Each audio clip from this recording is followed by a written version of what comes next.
Hey guys, and welcome back to the Acres. So excited that you are here today. We have been doing lots around the Acres these past few weeks, but we are still managing to cook as many meals from scratch as we can. And one of our all time favorites is sourdough pizza. So today we are going to be making sourdough pizza, and I'm going to be making it in our camper. And where we do have an Insta Omni in our camper, that's kind of like our oven, we are going to be cooking this sourdough pizza on our Blackstone. We've done this several times. We have just found that it is quicker and we just like the flavor of the pizza better. So let's jump right in to making this pizza dough.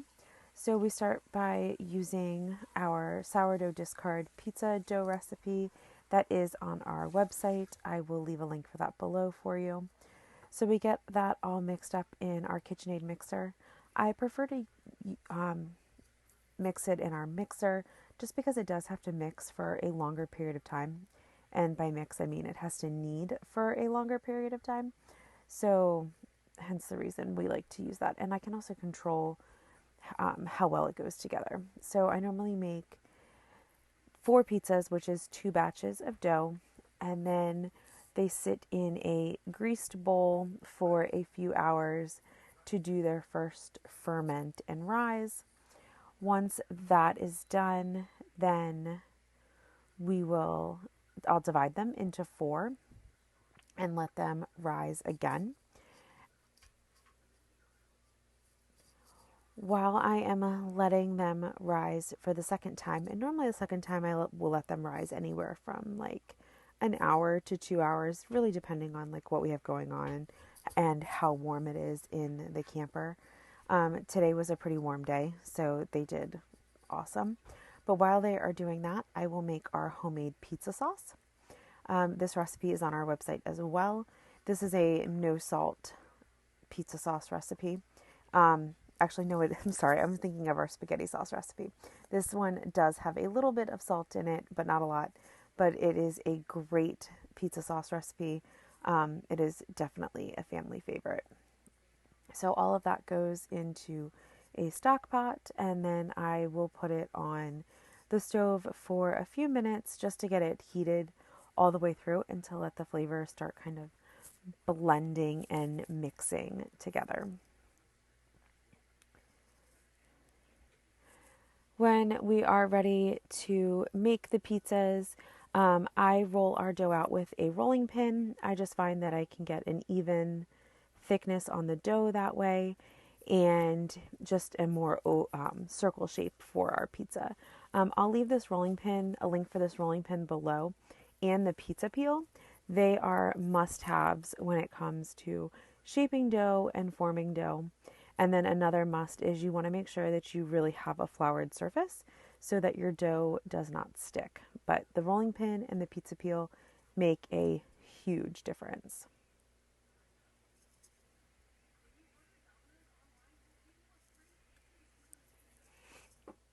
Then out on the Blackstone, so Jamie cleaned this Blackstone really well for me before I started making the pizza. And then he had it up on high, and then I turned it down on low, and I put both pizza crusts on the Blackstone, and then close the lid. I'll leave a link for our lid in the description below too. I let them sit for about 3 minutes, and then I flip them over. You can see that they're bubbly there. So I flipped them over and then let them cook for another about 2 minutes. And then once I did that, I added our pizza sauce to the top along with our cheese and our toppings.